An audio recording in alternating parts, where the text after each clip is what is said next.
Bonjour à tous, aujourd'hui je vous retrouve pour vous parler des livres que j'ai lus pendant le mois de juin. Je filme cette vidéo un petit peu en retard parce que j'ai eu pas mal de choses à gérer ces derniers temps et j'avais pas du tout le temps pour filmer cette vidéo. Mais j'ai quand même envie de vous parler des livres que j'ai lus pendant le mois de juin parce que j'ai fait de très bonnes lectures et donc je vais commencer tout de suite. Le premier livre que j'ai lu pendant le mois de juin, c'est Loin de la foule déchaînée de Thomas Hardy. C'est un livre que j'avais envie de lire depuis pas mal de temps parce que j'avais entendu de bons échos des personnes anglophones qui l'avaient lu. Mais j'avoue que j'avais un petit peu peur de me lancer parce que j'avais vu des avis assez négatifs sur la version française et j'avais vraiment peur de pas accrocher. Surtout que Thomas Hardy c'est un auteur avec lequel j'ai un petit peu de mal. J'ai bien aimé Tess d'Urbanville et Jude l'Obscur, mais j'avais pas du tout aimé Le maire de Casterbridge. Du coup j'avais un petit peur en me lançant dans cette lecture, mais au final c'était une excellente lecture pour moi et j'ai vraiment beaucoup aimé ce roman. Dans ce roman en fait on va suivre la jeune Betsabe qui est au début du roman une jeune fille de conditions assez modestes. Et on va également suivre le fermier Gabriel qui va tomber fou amoureux d'elle et qui va la demander en mariage. Mais malheureusement dès les premières pages elle refuse de se marier avec lui.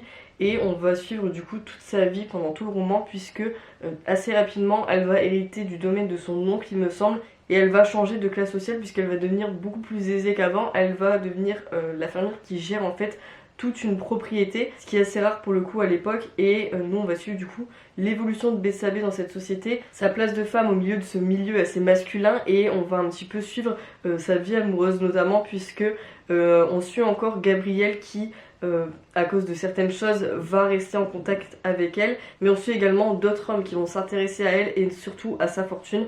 Et on va suivre un petit peu les déboires de sa vie amoureuse à partir du moment où elle refuse Gabriel en mariage. Et c'est un roman que j'ai vraiment beaucoup aimé. On retrouve le côté un peu dramatique qu'il y a habituellement dans les romans de Thomas Hardy et moi ça m'a vraiment beaucoup plu. Je sais qu'il y a beaucoup de personnes qui ont eu du mal à accrocher à l'histoire quand j'ai lu les différents avis que j'ai pu voir sur Instagram. Mais moi pour le coup j'ai trouvé que l'histoire était assez prenante puisque on a envie de savoir ce qui va se passer dans la vie de Betsabe. Et moi je me suis pas du tout ennuyée pendant ma lecture. Pourtant c'est un roman qui est quand même assez long, il fait plus de 700 pages. Mais j'étais vraiment à fond dedans et ça a vraiment été une très bonne lecture pour moi. Donc si vous hésitez à vous lancer parce que vous avez vu des critiques un peu négatives, n'hésitez pas à vous faire votre propre opinion parce que ça varie vraiment d'une personne à l'autre je pense. Ensuite j'ai lu Épouse et concubine de Souton, un livre que j'avais vu sur la chaîne Page et Murmure et que j'avais vraiment très envie de découvrir. C'est un livre de littérature chinoise dans lequel on va découvrir la vie d'une femme qui va être l'une des concubines d'un homme, puisque à l'époque en Chine les hommes avaient le droit d'avoir plusieurs femmes et du coup nous on va suivre cette jeune femme qui va se retrouver concubine de cet homme. C'est pas sa première femme, c'est la troisième ou la quatrième il me semble. Et on va être plongé dans sa vie de concubine, son arrivée du coup dans la propriété de cet homme, ses relations avec les autres femmes de cet homme et tout son ressenti du coup face à cette situation. C'est vraiment un roman que j'ai beaucoup aimé. Bon c'est pas vraiment un roman parce qu'il est vraiment très court, il fait une centaine de pages, mais je peux que vous le conseiller si jamais ça vous intéresse de lire sur ce sujet et que vous voulez un petit peu découvrir cette culture chinoise qui est pas très connue, parce que ça se lit vraiment très bien et moi j'ai vraiment beaucoup apprécié ma lecture. Ensuite j'ai lu Mémoire de Madame de Valmont d'Olympe de Gouges. C'est un très court livre en fait qui est assez spécial parce que c'est un échange épistolaire dans lequel on va suivre Madame de Valmont qui, pour éloigner une certaine femme de son frère ou son demi-frère, je sais plus exactement, va décider de lui écrire des lettres anonymes et d'essayer de le faire tomber amoureux de cette personne qui n'existe pas. C'est un livre que j'ai eu vraiment du mal à terminer, pourtant il fait 130 pages, donc c'est vraiment un livre que j'aurais dû lire rapidement, mais pour le coup je me suis un peu ennuyée pendant cette lecture et j'avoue qu'il m'a pas du tout marqué. Je me souviens plus du tout des détails de l'histoire alors que ça fait même pas un mois que je l'ai lu, donc ouais je vous recommande pas trop celui-ci parce que je l'ai pas trouvé si intéressant que ça. Ensuite j'ai lu Reste avec moi d'Ayobami Adebayo et c'est un roman que j'ai vraiment beaucoup aimé.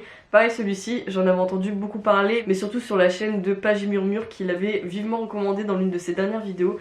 Et ça m'avait donné très envie de le lire parce que j'aime beaucoup la littérature nigériane et j'avais pas encore découvert cette autrice, du coup j'avais envie que ce soit chose faite pour le mois de juin. Et j'ai donc lu ce roman que j'ai vraiment beaucoup aimé. On suit en fait un couple, Yejide et Akin, qui s'aiment vraiment beaucoup. Ils se sont rencontrés à la fac et ils décident de se marier, mais rapidement ils vont se rendre compte qu'ils peuvent pas avoir d'enfants ensemble.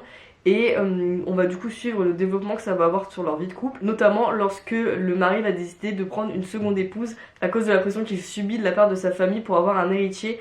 Et on va suivre tout ce que ça va entraîner dans la vie de sa femme, comment ça va la dévaster, comment ça va impacter sa vie, mais également la vie de toutes les personnes qui gravitent en fait autour d'eux parce que ça va avoir plein de répercussions. Et il y a même d'autres personnes qui vont être un petit peu impliquées dans leur vie de couple, donc ça va créer tout un tas de problèmes dans la vie de ces deux jeunes mariés. Et donc nous on va suivre suivre un peu comment tout va se développer. C'est un livre que j'ai vraiment beaucoup aimé parce que ça traite de questions qui sont encore très actuelles au Nigeria, je pense. Il y a encore beaucoup de pression sur les jeunes couples pour qu'il y ait des héritiers, et dès qu'en fait une personne n'arrive pas à avoir d'enfant, on va vraiment forcer l'homme à prendre une seconde épouse, même si ce dernier n'en avait vraiment pas envie au début.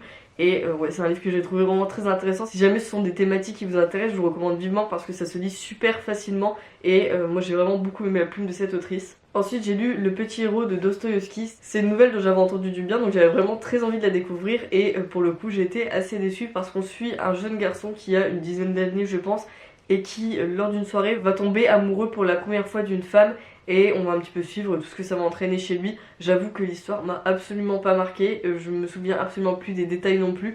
Donc ouais, je vous la recommande pas trop, je trouve que c'est pas du tout l'une des nouvelles les plus intéressantes de Dostoïevski. Il en a écrit des vraiment meilleures, et du coup je vous la recommande pas trop si vous voulez lire des nouvelles de lui, parce qu'il y en a vraiment d'autres qui sont 1000 fois mieux. Ensuite j'ai lu Un long voyage de Claire Duvivier. C'est une autrice que j'avais très envie de découvrir parce que j'ai très envie de me pencher sur la double trilogie qu'elle a coécrit en fait avec Guillaume, je sais plus son nom, je vous mettrai ici les deux couvertures pour que vous voyez un petit peu de quoi je parle, mais c'est la série Capitale du Nord, Capitale du Sud, et j'avais envie de lire son premier roman avant de me lancer dans celle-ci pour voir si j'aimais bien sa plume, et c'est chose faite, et j'ai vraiment beaucoup aimé ce roman.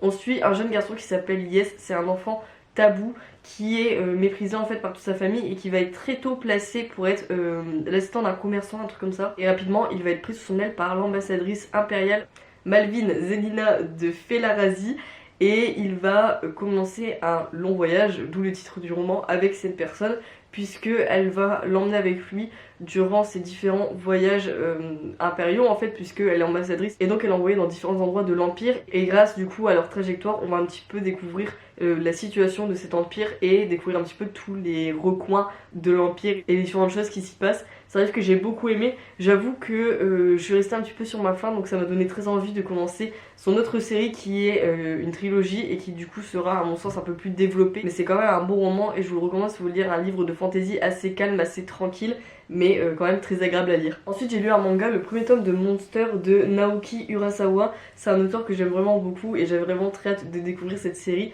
C'est maintenant chose faite et j'ai très hâte de la continuer parce que j'ai adoré ce premier tome et j'ai retrouvé tout ce que j'avais aimé dans la série 20th Century Boys. Dans cette série de manga on va suivre un jeune docteur qui est chirurgien et qui vient du Japon. L'histoire en fait se passe en Allemagne et on va le suivre au début de sa carrière. Tout se passe très bien pour lui puisqu'il travaille dans un très bon hôpital, il est fiancé avec la fille du directeur de l'hôpital et vraiment il a une vie entre guillemets parfaite, jusqu'au jour où il va se rendre compte que dans son métier il y a certaines personnes qui sont sauvées avant d'autres, et un soir il va décider de sauver un petit garçon plutôt que de sauver une personne éminente de la politique de la ville. Et en fait ce petit garçon, ses deux parents ont été tués, il a été retrouvé avec sa sœur, sauf que lui il est blessé et donc le chirurgien va le soigner. Sauf que rapidement on va se rendre compte que il y a un problème avec ce petit garçon, il va s'enfuir avec sa sœur une fois qu'il est remis sur pied. Et ensuite il y a une ellipse de temps qui nous propulse une dizaine d'années après et on se rend compte qu'en fait le jeune garçon c'est devenu un criminel, un tueur. Et du coup le chirurgien va décider de se mettre à sa recherche et essayer de comprendre ce qu'il se passe, pourquoi il est comme ça, parce qu'en fait il a beaucoup de regrets et il se dit que il a sauvé un monstre qui est en train de tuer plein de personnes. Donc ça c'est vraiment le début de l'histoire et comme vous en doutez ça donne vraiment très envie de lire la suite parce qu'on a envie de comprendre aussi pourquoi ce jeune garçon fait tout ça. Et ouais, moi j'ai vraiment très hâte de continuer à lire cette série. Et enfin le dernier livre que j'ai lu pendant le mois de juin, c'est Le Silence de la Cité d'Elisabeth von Harburg. J'avais déjà lu cette autrice, j'avais lu comment ça s'appelle, j'avais lu Chronique du Pays des Mers que j'avais pas trop aimé à l'époque. En fait ce roman c'est un peu un préquel de Chronique du Pays des Mers et j'avais vraiment très envie de le lire parce que j'avais vu de très bons avis, notamment celui de Camelot Magicadou. Et c'est enfin chose faite et j'ai vraiment beaucoup plus apprécié celui-ci et ça m'a même donné envie de relire Chronique du Pays des Mers parce que j'ai maintenant une autre vision un petit peu sur l'univers et je pense que ça pourrait m'apporter beaucoup de faire une deuxième lecture de ce roman.